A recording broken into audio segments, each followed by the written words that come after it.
In this video, I'm going to show you how you can add people to different processes based on the input that they submit in a form.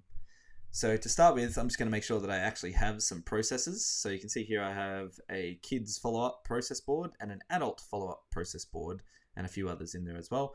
But on the left-hand side, I'm going to go to Forms. And in the Forms area, I'm going to create a new form.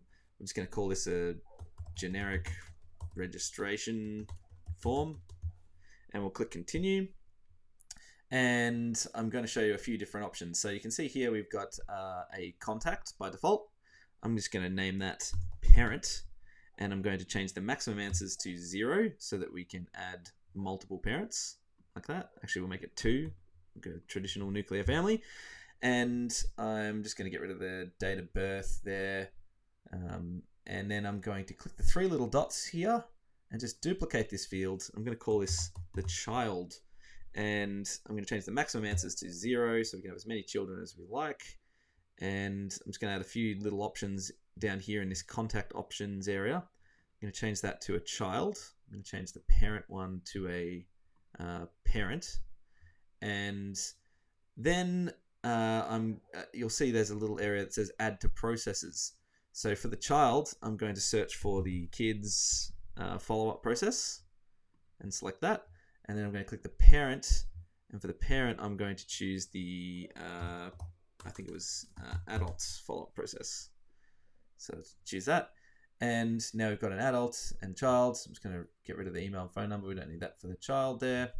And I'll just pick a realm, click save. And now we've got our form created. I can view the public link for the form. And let's fill it out and see what happens. So we can do dad sample. It can be mail. We can have dad@sampleemail.com with the phone number.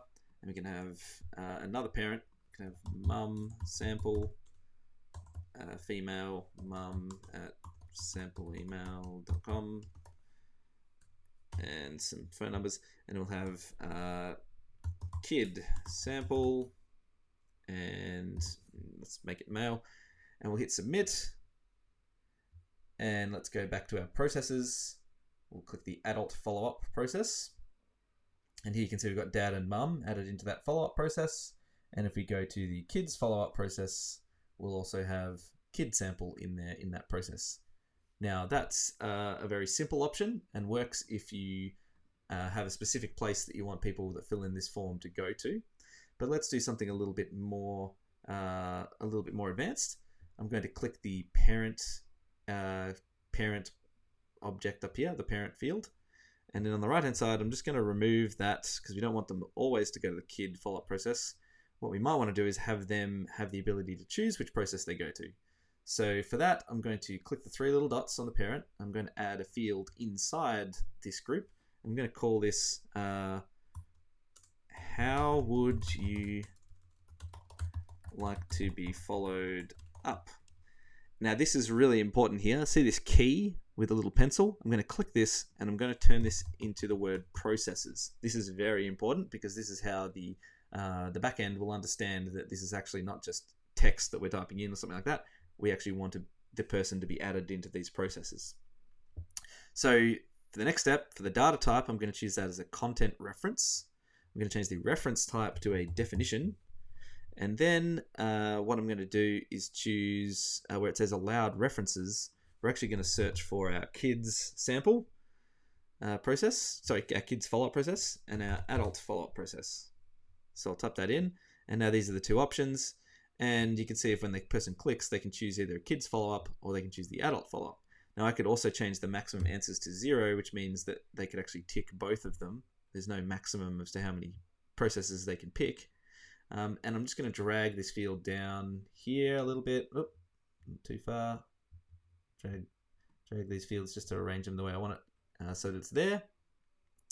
And we'll hit save.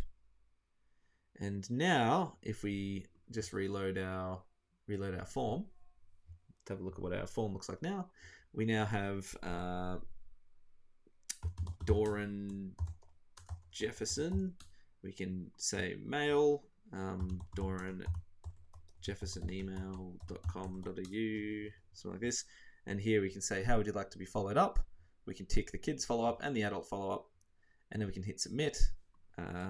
We've got child as required field, so we can just put in some information in there. We hit submit, and over here on our processes, if we click adult follow up, we'll actually have Doran will be added in as well, and he'll be added into the adult follow up and the kids follow up because he ticked both of those when he filled in the form. Now let's go a little bit even more advanced, and what we can do is tap the three dots on this process board, and we'll copy the process board ID. We'll go back to our form, and here we can go back to our generic registration form, and where it says how would you like to be followed up, you'll notice that it comes up with the name of the process. So kids follow up or adult follow up. This may not be the best way to present to the user when they're filling in the form, so let's do a more advanced option of this where we actually can control what's shown to the user but still add the person into the process that we want. So to do that, I'm going to change the data type over here to a string, and where it says multiple text field, down here where it says allowed options, I'm going to choose the I'm going to click that field again. We're going to change the input type to a select drop down, and then down here it says show advanced labeling options. I'm going to click that, and for the value I'm going to paste in the ID of the process board that I chose. I would like to be followed, so for the name I'm going to type in what I want to be shown to the user. I'd like to be followed up by the kids team, and for the value I'm going to change that to the ID of the process that I would like them to be added to, and we'll just hit save. And here where it picks where the person chooses this, what they're actually choosing is the ID of the process, but what's presented to them is I would like to be followed up by the kids team. So this is a way of you being able to be in more control as to what you present to the user, but the backend can still see this processes key and the ID and understand that that's where you want the person to go. Now that's a little bit more advanced, but for those of you that are interested in that kind of thing, yeah, you'll find that useful to do all kinds of special things. Yeah, that's the tutorial for this aspect, and look forward to seeing what kind of forms and processes and automations you guys set up.